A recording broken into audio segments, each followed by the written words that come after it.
Admiral Vextar stood before the massive galactic map that filled the command center wall. The holographic display showed thousands of star systems, most colored in the deep purple of Zelkari control. His scaled fingers traced across the projection as he reviewed the latest expansion reports. "Sir, the Third Fleet has completed pacification of the Koran sector," reported his aide, a younger Zelkari with nervous twitches. 17 new worlds now serve the Empire. Vextar nodded with satisfaction. The Zelkari Empire had grown beyond his grandfather's wildest dreams. They controlled nearly 80% of the known galaxy, and their military might was unmatched. Advanced technology, superior numbers, and ruthless tactics had crushed every species that dared resist. "What about the Outer Rim territories?" Vextar asked, zooming the display toward a spiral arm marked with yellow warning symbols. "Still monitoring, sir. Our long-range scouts report several primitive civilizations. None pose any threat to Imperial interests." The display highlighted a small blue world orbiting an unremarkable yellow star. The data file showed basic information. Third planet from its sun. Primitive radio signals detected. Simple chemical rockets observed. Estimated population around 8 billion beings. "This one appears particularly backward," the aide continued. "They call their world Earth. Our sensors detect no faster than light capability, no energy weapons, no shields. They barely reach their own moon." Vextar laughed. A harsh sound that echoed through the command center. 8 billion primitives playing with chemical rockets. They would make excellent slaves once we need their system's resources. "Should we add them to the expansion list, sir?" "Eventually. Focus on the civilizations that might actually fight back first. These humans will still be throwing rocks when we arrive." The Admiral dismissed the display and turned away, already forgetting about the small blue world. He had more important matters to consider. The Empire's rapid growth required constant attention, and there were always new species to conquer. Meanwhile, billions of kilometers away in the same solar system Vextar had just dismissed, Commander Heijin Park stood on the bridge of something that would have shocked the Zelkari Admiral beyond belief. The UES Incheon hung silently in the shadow of Saturn, its hull stretched over 2 kilometers from bow to stern. The massive Dreadnought was one of 15 similar vessels, hidden throughout the outer solar system. "Status report," Commander Park said quietly, watching her crew work at stations that hummed with advanced technology. "All systems operating at 98% efficiency," reported her first officer. "Fusion reactors running cold, stealth fields holding steady. Long-range sensors show no alien activity in the inner system." Park nodded and walked to the observation deck. Through the reinforced transparent aluminum, she could see Saturn's rings spinning slowly in the distance. Hidden among those ice and rock fragments were weapons platforms that could vaporize an entire fleet. Similar defenses surrounded every planet in the solar system. Dr. Min Seo Kim approached from the science station, carrying a data pad filled with sensor readings. The elderly scientist had spent most of her life working on the project that created ships like the Incheon. "The Zelkari long-range probe passed through the system again yesterday, Doctor," Kim reported. "Our masking technology worked perfectly. They detected nothing but primitive radio broadcasts and chemical rocket exhaust." "How much longer can we maintain the deception?" Park asked. Dr. Kim smiled. "As long as necessary. We learned much from that crashed scout ship 50 years ago. Their sensor technology is actually quite basic compared to what we have developed. The story of humanity's secret fleet began with that crash in the remote mountains of Korea in 1975. The alien vessel had been damaged, its crew dead, but its computer systems remained partially intact. Earth's governments had worked together in unprecedented cooperation to study the technology and prepare for what they knew must eventually come. The Zelkari Empire believes they are the apex predators of this galaxy, Doctor, Kim continued. They have grown overconfident through easy victories against unprepared species. That overconfidence will be their downfall. Park studied the tactical displays showing the positions of Earth's hidden fleet. Each ship represented decades of human ingenuity, combining reverse-engineered alien technology with innovative human engineering. The Dreadnoughts were faster, more heavily armed, and far more advanced than anything in the Zelkari fleet. Commander, we are receiving a priority transmission from Earth Command, announced the communications officer. Park returned to her command chair. Put it through. The holographic display showed Admiral Sungmin Kang, overall commander of Earth's defense forces. His expression was grim. All fleet commanders, we have detected a significant Zelkari force moving toward our system.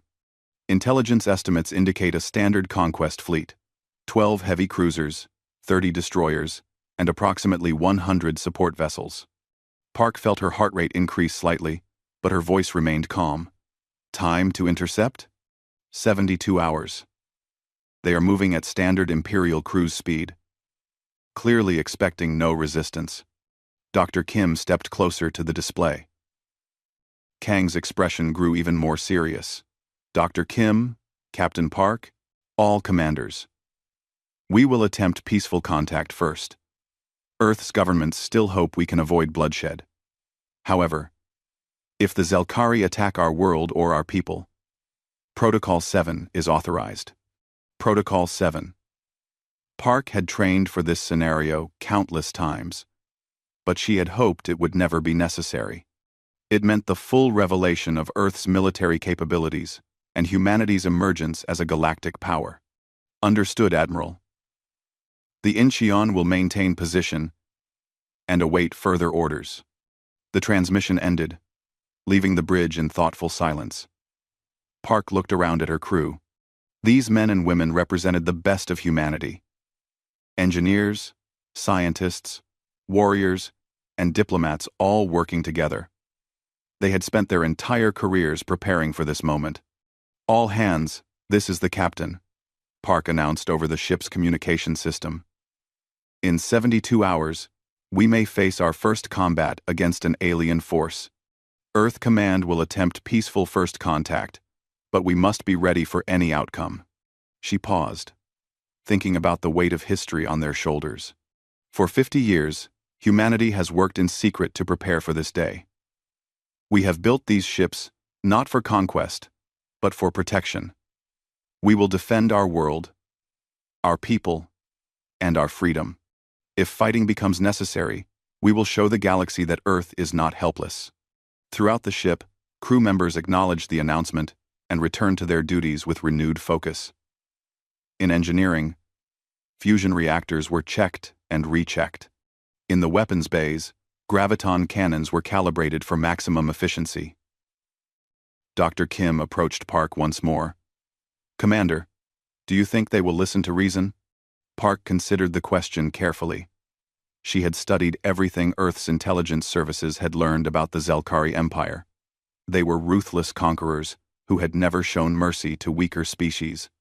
I hope so, Doctor. But hope is not a strategy. If the Zelkari choose violence, they will discover that Earth has teeth. Far across the galaxy, Admiral Vex Tar completed his daily reports and prepared for sleep. His dreams would be filled with visions of new conquests and expanded territory. He had no idea that his primitive targets had been watching his empire for decades, learning their weaknesses and preparing a response that would shake the foundations of Zelkari power. In 72 hours, the galaxy would change forever.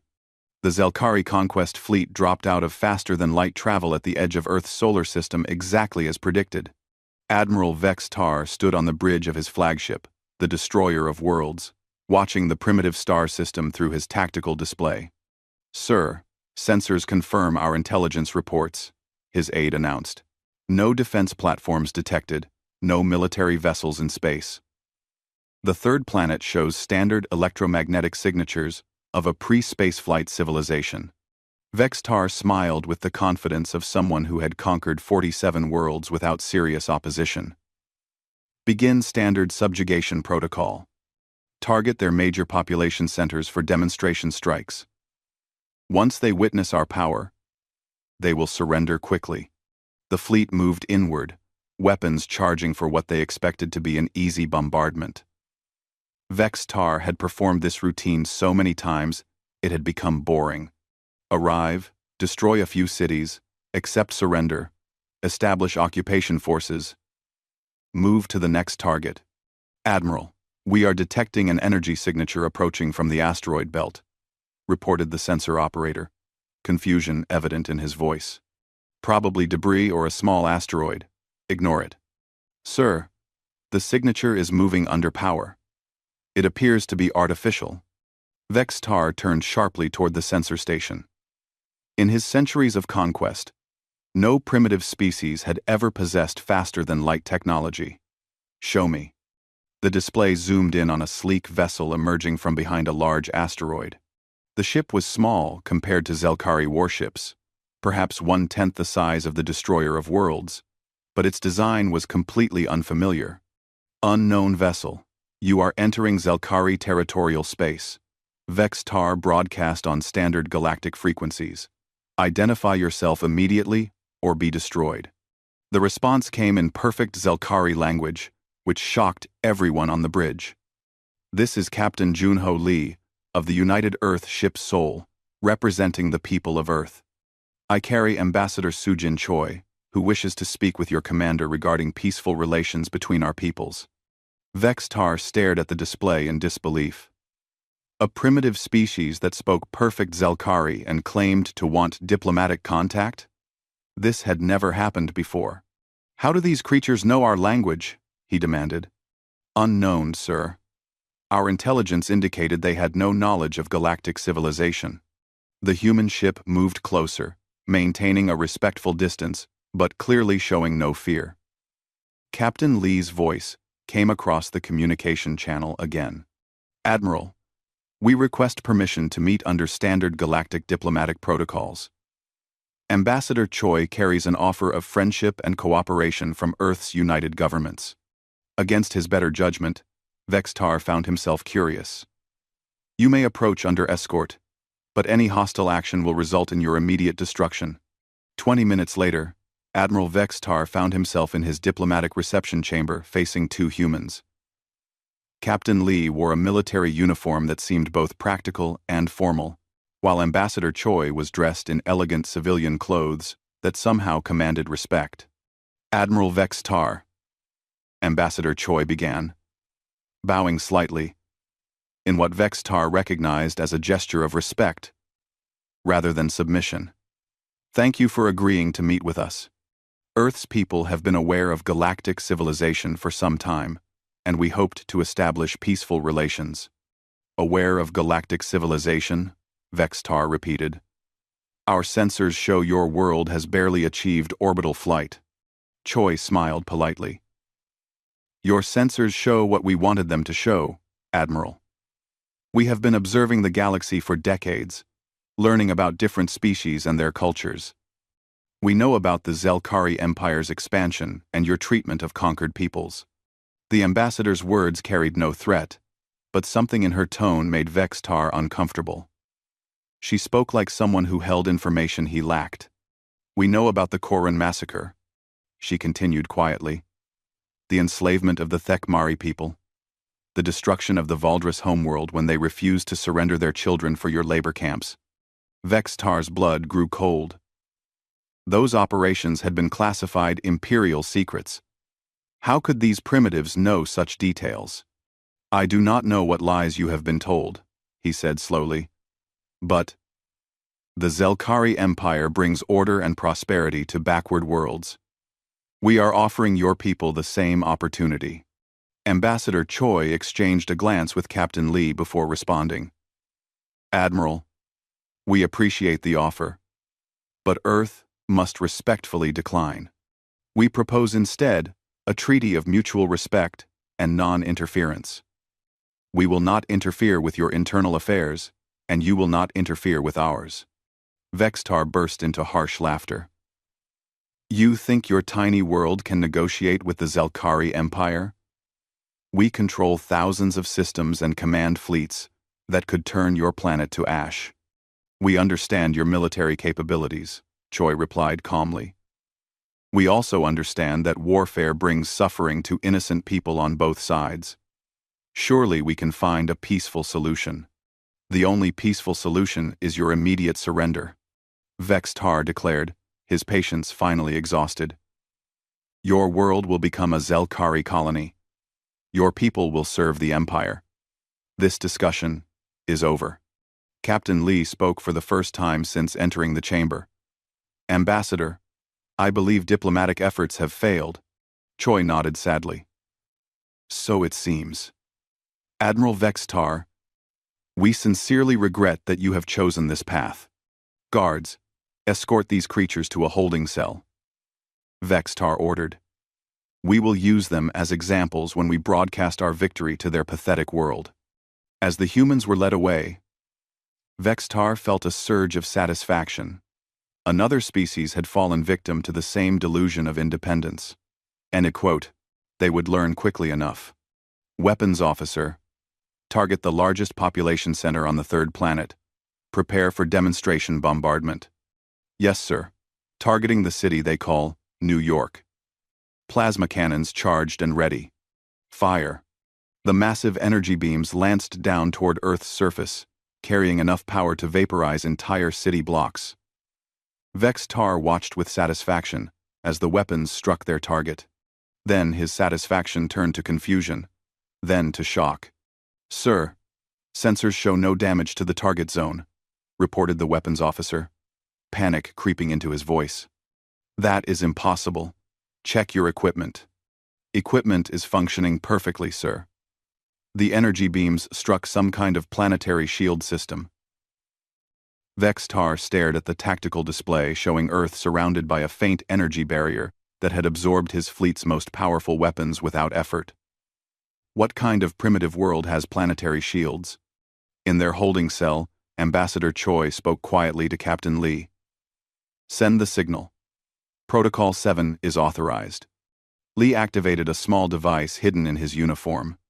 The message it transmitted was brief but carried enormous significance across the solar system. Aboard the UES Sol, the automated systems received Captain Lee's authorization code and immediately broadcast to every human vessel in the system. Throughout the outer planets, massive ships that had waited silently for decades began powering up their engines. Admiral Vextar was still trying to understand how Earth possessed planetary shields when his sensor operator made an announcement that would haunt his dreams forever. Admiral, we are detecting multiple large contacts decloaking throughout the system. Energy signatures are massive, far exceeding our vessel's capabilities. On the tactical display, 15 enormous ships appeared as if materializing from nothing. Each vessel dwarfed the largest Zelkari warship, and their energy readings suggested technology decades beyond anything the Empire possessed. This is impossible, Vextar whispered. Our intelligence said they were primitive. Ambassador Choi's voice came over the communication system, no longer diplomatic, but carrying the weight of absolute authority. Admiral Vextar, you have attacked a peaceful world and rejected all offers of honorable resolution. Earth's defense forces are now authorized to respond with appropriate force. Surrender immediately, or face the consequences of your actions. For the first time in his military career, Admiral Vextar felt fear. Admiral Sungmin Kang stood on the bridge of the UES Sejong, humanity's most advanced dreadnought, watching as his fleet emerged from decades of hiding. Around him, officers worked with calm efficiency despite the historic nature of the moment. Today, Earth would reveal its true strength to the galaxy. All vessels report ready, Admiral, announced his communications officer. Fleet deployment complete. Through the massive view screen, Kang could see the Zelkari conquest fleet spread across space like toys compared to the human dreadnoughts. The alien vessels, which had seemed so threatening just hours ago, now appeared small and fragile. Open a channel to the Zelkari flagship, Kang ordered. The view screen shifted to show Admiral Vextar's bridge. The alien commander looked stunned. his scales pale with shock as he stared at sensor readings that defied everything he thought he knew about primitive species. "I am Admiral Sung-Min Kang, of the Earth Defense Force," Kang began, his voice calm but carrying absolute authority. "You have attacked our world and threatened our people." This was a mistake. Vextar found his voice. "This is impossible. Our intelligence showed your species had no spacefaring capability. Your intelligence showed what we wanted it to show," Kang replied. "For 50 years, Earth has been preparing for this day. We knew eventually someone would come to conquer us. We decided to be ready. We knew." On the bridge of the UES Incheon, Commander Haejin Park watched the tactical display with professional satisfaction. Her ship held position near Jupiter. Weapons systems fully charged but not yet targeted. The entire human fleet maintained perfect formation. A demonstration of discipline that would have impressed even Zelkari military observers. "Commander, the Busan and Jeju are requesting permission to demonstrate our capabilities," reported her weapons officer. "Granted. Show them what human engineering can accomplish." The UES Busan, one of the newer dreadnoughts, moved forward with surprising grace for such a massive vessel. Its weapons officer selected a large asteroid in the nearby belt, something completely uninhabited but substantial enough to make the demonstration clear. What happened next would be discussed in military academies across the galaxy for centuries to come. The Busan fired a single graviton cannon, a weapon that existed only in theoretical physics texts when the Zelkari Empire was young. The energy beam struck the asteroid and did not simply destroy it. The graviton pulse collapsed the asteroid's molecular structure, causing it to fold in on itself until it vanished completely. Where a mountain-sized rock had existed moments before, now there was only empty space. On the Zelkari flagship, the silence was absolute. Every officer on Vextar's bridge stared at sensor readings that made no sense. The humans had just demonstrated technology that violated several laws of physics, as the Zelkari understood them. That asteroid was solid rock and metal, over 2 kilometers in diameter, whispered the Zelkari sensor operator. It simply ceased to exist. Admiral Kang's voice came across the communication channel again, still perfectly calm. That demonstration used approximately 1% of that vessel's total firepower. Each of my 15 dreadnoughts carries weapons capable of sterilizing entire planets. We choose not to use them. Captain Young-Soo Bae commanded the UES Jeju from a bridge that looked more like a research laboratory than a warship. Advanced holographic displays showed every detail of the battle space, while artificial intelligence systems analyzed Zelkari ship movements and predicted their tactics. "Captain, the Admiral has authorized tactical demonstration 2, announced his first officer. "Very well. Launch fighter squadrons, Alpha and Beta." From the Jeju's launch bays, 50 small craft emerged in perfect formation. To Zelkari sensors, they appeared to be standard fighter aircraft, similar to designs used across the galaxy. Then the fighters activated their quantum drives. What followed was a display of speed and maneuverability that redefined what space combat could look like. The human fighters moved faster than Zelkari sensors could track, appearing and disappearing across the battle space like ghosts. They performed turns that should have crushed their pilots with gravitational force, yet somehow the humans inside remained unharmed. "Admiral," called Captain Bae over the fleet channel. "Our fighters have achieved weapons lock on every Zelkari vessel simultaneously. Time to target acquisition. 12 seconds. The demonstration was clear. If this had been actual combat, the entire Zelkari fleet would have been destroyed in less than half a minute. Vextar's hands shook as he gripped his command chair. His fleet, which had conquered dozens of worlds, had been rendered helpless by technology he could barely comprehend. "How?" he finally managed to ask. Dr. Minseo Kim appeared on the communication channel alongside Admiral Kang. The elderly scientist looked pleased, like a professor whose students had finally understood a difficult lesson. "Admiral Vextar, 50 years ago, one of your scout ships crashed on our world. The crew died, but we recovered their technology and learned much about galactic civilization. We also learned about your empire's methods of conquest. She paused, letting that information sink in. We had a choice: develop weapons to match your existing technology, or advance beyond it entirely. We chose advancement. The human dreadnoughts began moving into a formation that surrounded the Zelkari fleet without appearing threatening. To military observers, it was a masterpiece of tactical positioning. The humans had achieved complete dominance while maintaining the option for peaceful resolution. Our ships use fusion reactors that your scientists consider theoretically impossible. Dr. Kim continued. Our weapons manipulate fundamental forces that your empire has not discovered. Our fighters use artificial gravity systems that eliminate the physical stress of high-speed maneuvers. Commander Park opened her own channel to address the Zelkari fleet directly. Attention, Zelkari vessels. You came here expecting easy conquest of a helpless world. Instead, you have discovered that Earth is under the protection of technology you cannot match, and warriors you cannot defeat. Her voice carried the authority of someone who had spent her entire career preparing for this moment. However, we are not monsters. We do not wage war for conquest or revenge. Earth's governments have authorized me to offer you safe passage from our system if you agree to leave immediately and never return. Admiral Kang added his own words. Admiral Vex Tar, your empire has grown powerful through conquest of weaker species. Today, you have encountered a species that is not weaker. We could destroy your entire fleet in minutes, but we choose mercy. The offer hung in space between the two fleets. Hundreds of Zelkari warriors faced 15 human dreadnoughts that could eliminate them without effort. Yet the humans offered peace. Vexus Tar looked around his bridge at officers who had served with him through dozens of conquests.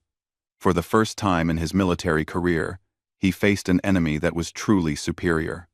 The humans possessed overwhelming technological advantages, perfect tactical positioning, and most disturbing of all, they had shown restraint when they could have chosen annihilation.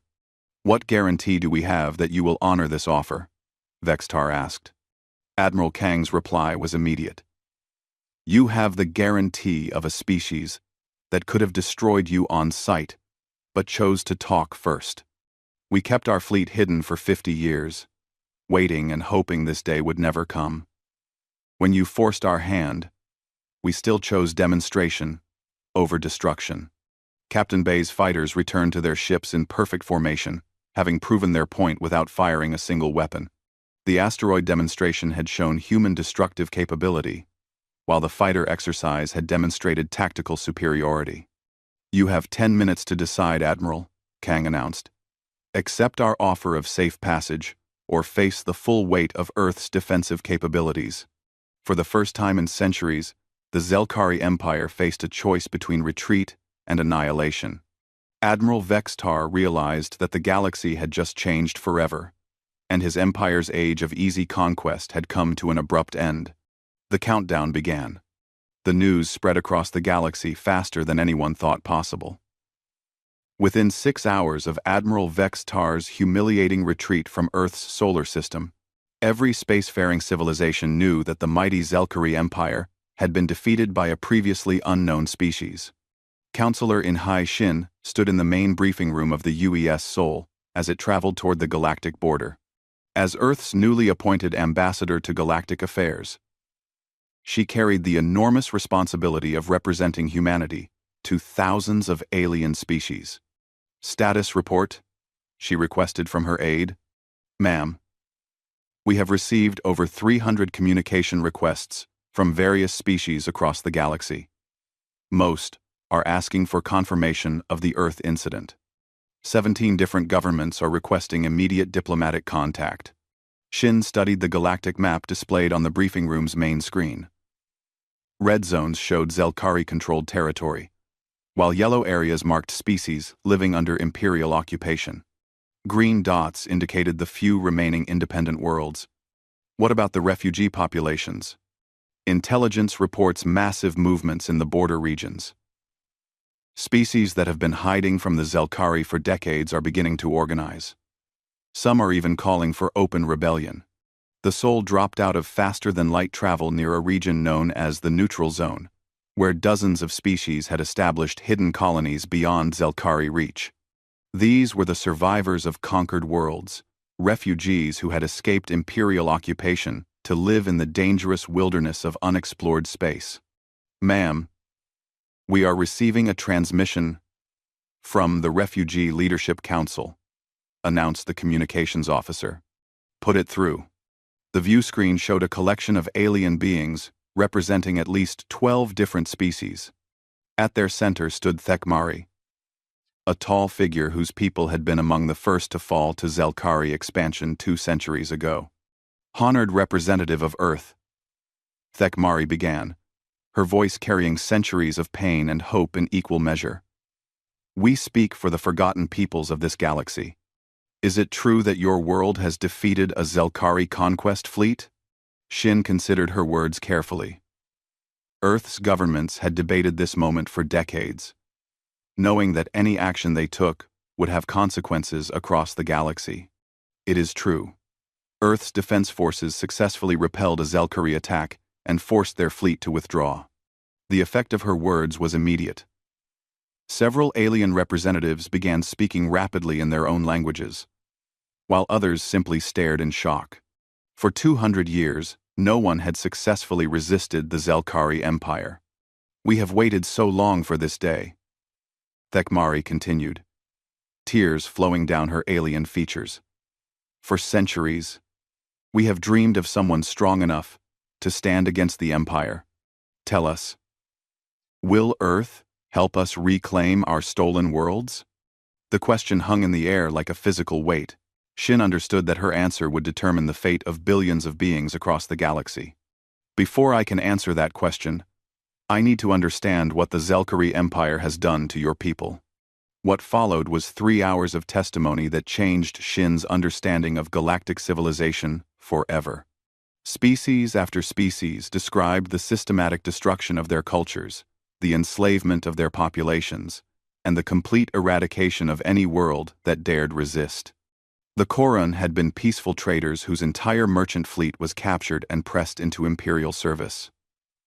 The Valdris had been artists and philosophers who were forced to labor in weapon factories. The Thekmari had been explorers and scientists who now lived as refugees on barren worlds, their homeworlds strip-mined for resources. Show her the archives, Thekmari said quietly. A holographic display materialized above the conference table, showing images that would haunt Shin's dreams for years to come. Destroyed cities, slave labor camps, Zelkari soldiers executing civilians who refused to work, children separated from their families and shipped to unknown destinations. 200 billion sentient beings, Thekmari said simply. That is our estimate of how many have died under Zelkari occupation, not in warfare, but through systematic oppression and exploitation. Shin closed her eyes for a moment, feeling the weight of moral responsibility settle on her shoulders. When she opened them again, her expression had hardened with resolve. Earth will help, she said simply. Meanwhile, in the depths of space, the Zelkari Empire struggled to understand how their perfectly ordered galaxy had suddenly become chaotic. General Do-hyun Park commanded a small task force of human ships, conducting reconnaissance along the imperial border. Sir, sensors are detecting massive troop movements throughout Zelkari space, reported his intelligence officer. It appears they are reinforcing border positions and recalling fleets from expansion operations. General Park nodded grimly. They are preparing for a war they cannot win, with tactics they do not understand. The human task force consisted of just 5 ships, 3 destroyers, 1 cruiser, and a single dreadnought. Yet this small force carried more firepower than most Imperial sector fleets. General, we are receiving a transmission from Zelkari High Command. They are demanding we identify ourselves and submit to inspection. Let them know we are conducting standard patrol operations in neutral space. and that any attempt to interfere will be considered an act of aggression. The Zelkari response was predictable. 6 Imperial warships moved to intercept the human vessels, expecting to overwhelm them through superior numbers. "Sir, should we withdraw?" General Park smiled. "No. Let us provide another demonstration of human capabilities." The engagement lasted exactly 4 minutes and 37 seconds. The human ships moved with precision that seemed choreographed, their weapons striking with accuracy that defied Zelkari understanding. When the brief battle ended, all 6 Imperial vessels were disabled but intact, their crews unharmed but thoroughly defeated. "Broadcast this engagement to Imperial Command," Park ordered. "Let them understand that Earth's restraint should not be mistaken for weakness." Back on Earth, President Myung-song addressed a joint session of the United Nations, with representatives from every nation watching the proceedings with unprecedented attention. "Fellow humans," she began, "today we face a decision that will define our species' role in galactic civilization. We have the power to remain hidden, to pretend we are still primitive while the galaxy burns around us. Or we can accept the responsibility that comes with our strength." The assembly hall was silent as she continued. "I have reviewed the evidence of Zelkari atrocities. I have spoken with refugee leaders who describe systematic genocide and cultural destruction on a scale that challenges comprehension. We cannot remain neutral in the face of such evil." She paused, looking out at representatives from nations that had once been enemies, but now stood united in the face of galactic crisis. "Therefore, I am announcing the formation of the Guardian Initiative. Earth's fleet will be divided into task forces, each assigned to protect endangered species and defend threatened worlds. We will not conquer, we will not colonize, but we will protect those who cannot protect themselves." The applause was thunderous, but Song raised her hand for silence. "This decision will make us enemies of the Zelkari Empire. They will not tolerate our interference in their expansion. We may face the full weight of their military might, but we will face it together, as one species, united in defense of freedom." General Park received the orders 3 hours later. Earth's fleet would be deployed across the galaxy, small task forces positioned to respond rapidly to Imperial aggression. It was an ambitious plan that would stretch human resources to their limits. "Sir, do we have enough ships to cover the entire galactic border?" asked his aide. Park looked at the deployment map, showing human vessels spread across thousands of light-years of space. Each task force was outnumbered hundreds to one. Yet each possessed technological advantages that made such odds irrelevant. "We have enough," he said with quiet confidence. "The Zelkari Empire is about to discover that humanity fights differently than any species they have previously conquered." Across the galaxy, word of Earth's declaration spread like wildfire. On occupied worlds, resistance movements began emerging from decades of hiding. In refugee camps, leaders started planning return expeditions to their homeworlds. In the halls of imperial power, Zelkari commanders prepared for a war unlike any they had ever fought. The age of easy conquest was over. The age of humanity's guardianship had begun. 6 months after Earth's fleet first revealed itself, the galaxy had transformed in ways no one could have predicted. Admiral Hyjin Park, recently promoted from commander, stood on the bridge of the UES Incheon as it patrolled the former Zelkari border. Where once imperial fleets had enforced brutal occupation, now human task forces maintained peaceful zones where refugee species could rebuild their lives. "Admiral, we are receiving a distress signal from the Thekmari homeworld," reported her communications officer. "Zelkari forces are attempting to retake the planet." Park felt familiar anger rise in her chest. The Thekmari had been the first species to accept Earth's protection, and their return to their ancestral homeworld had become a symbol of hope across the galaxy. Time to intercept? 47 minutes at maximum speed. All ahead full. Signal the task force to prepare for combat operations. The Incheon and her escorts accelerated toward the Thekmari system, their engines pushing the boundaries of what physics should allow. Dr. Min Seo Kim's advances in fusion technology had given human ships capabilities that still amazed their crews. When they arrived, the situation was exactly as Park had feared. 8 Zelkari heavy cruisers were bombarding the planet's surface, while their fighters strafed refugee camps. The aliens had learned nothing from their previous encounters with human forces. "Open a channel to the Zelkari commander," Park ordered. The viewscreen showed a familiar face. Admiral Vex Tar, the same alien who had led the failed assault on Earth. His expression showed a mixture of rage and desperation. "So the primitive humans come to play protector again," Vex Tar snarled. "You are too late. The Thekmari will pay for their rebellion. Admiral Vex Tar, you will cease your attack on civilian targets immediately and withdraw from this system. This is your only warning."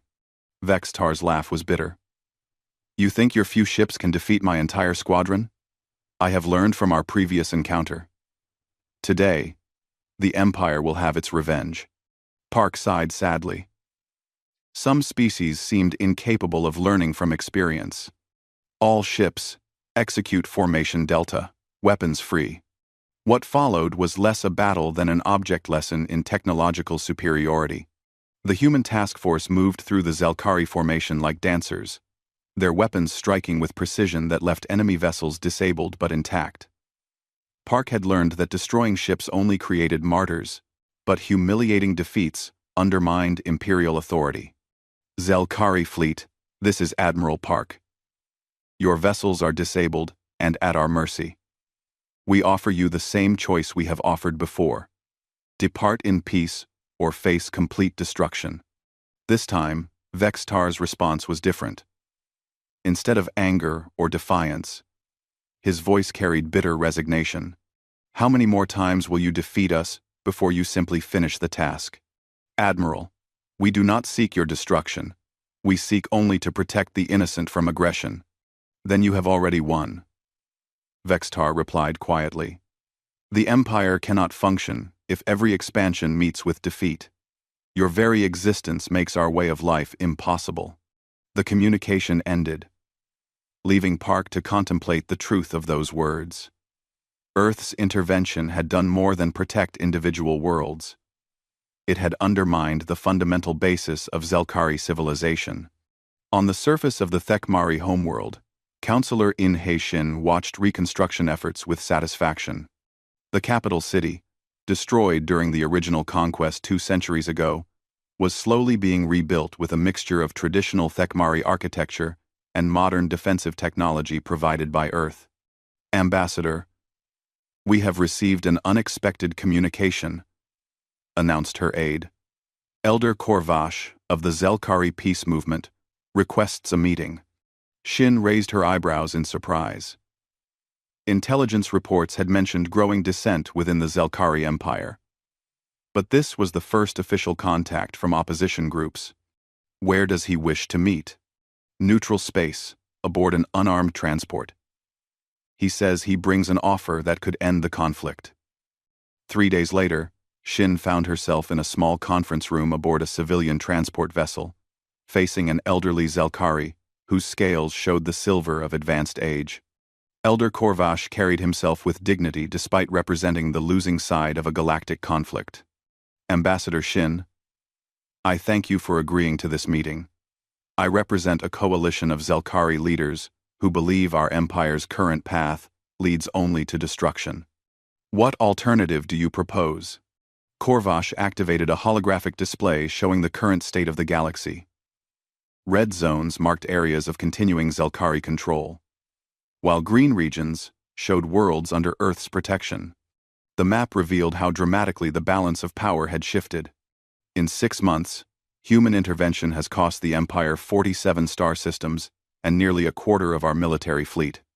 Our economy, built on conquest and exploitation, cannot survive without constant expansion. Shin studied the data with professional interest. Earth's intelligence services had reached similar conclusions, but hearing confirmation from Imperial sources was valuable.